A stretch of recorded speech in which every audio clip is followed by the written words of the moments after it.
All right, be prepared tomorrow. You're going to hear a lot about the impeachment inquiry content. So here's what you need to know to get the most out of all the reporting you're going to have to sift through. So tomorrow at 8 a.m., the first of the televised public hearings will begin. First, the public will hear from top diplomat to Ukraine, Bill Taylor, and Deputy Assistant Secretary of State, George Kent. Now, the former U.S. ambassador to Ukraine, Maria Yovanovitch, also testifies, but that will be on Friday.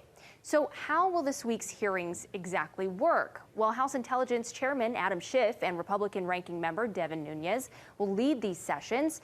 Now, what we do know is that they'll have 45 minutes each to question witnesses, with staff lawyers likely playing a big role here. All other committee members will get about 5 minutes each to do the same. Pat?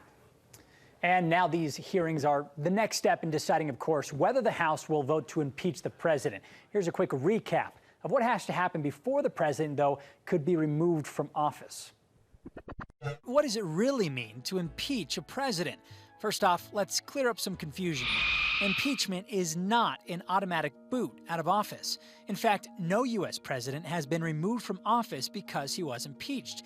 It's more like an indictment or a formal accusation that leads to a trial. The U.S. Constitution says the president, vice president, and all civil officers shall be removed from office on impeachment for and in conviction of treason, bribery, or other high crimes and misdemeanors. And that third reason is where things can get a little tricky. The Constitution does not define high crimes and misdemeanors, meaning it's up for interpretation.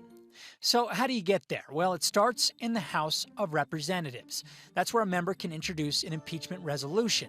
All it takes is a simple majority in the House, and the president is officially impeached. But as already mentioned, that does not necessarily mean they lose the office. Once a president has been formally charged, the Senate steps in and acts as a jury in a trial. The Chief Justice of the Supreme Court presides, and each side can present their evidence. To be removed from office, senators need a supermajority or two-thirds vote to convict the president.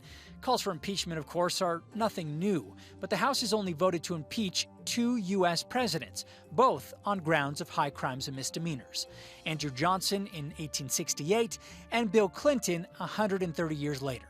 But when it came time for Johnson's Senate trial, 35 senators voted to convict, just barely under the two-thirds majority needed, and Johnson stayed in office. In Clinton's case, 45 senators voted to convict, far fewer than what was needed to remove Clinton from office. Richard Nixon avoided impeachment altogether by simply resigning from office.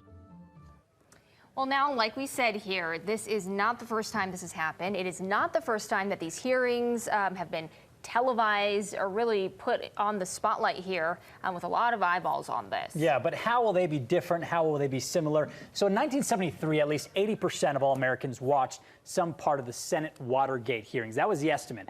The standout moment of those hearings: what did the president know, and when did he know it? So 2 decades before, the nation watched as Senator Joseph McCarthy tried to root out communist sympathizers, and the moment when a lawyer representing the army said to the senator, "Have you no sense of decency, sir?" The televised hearings leading up to Bill Clinton's impeachment in the House and acquittal in the Senate had a similar culturally impactful moment involving a blue dress. Analysts don't believe there will be as much of a bombshell moment in these hearings because much of the testimony has already happened behind closed doors. Yeah, that blue dress is something a lot of us can't forget about. Right. But another difference, we also will most likely be watching on 2 different screens, hearings on one, a TV or computer, and then scrolling, of course, through social media, our phones or tablets to see what's going on. People, of course, live tweeting this, giving us the latest updates.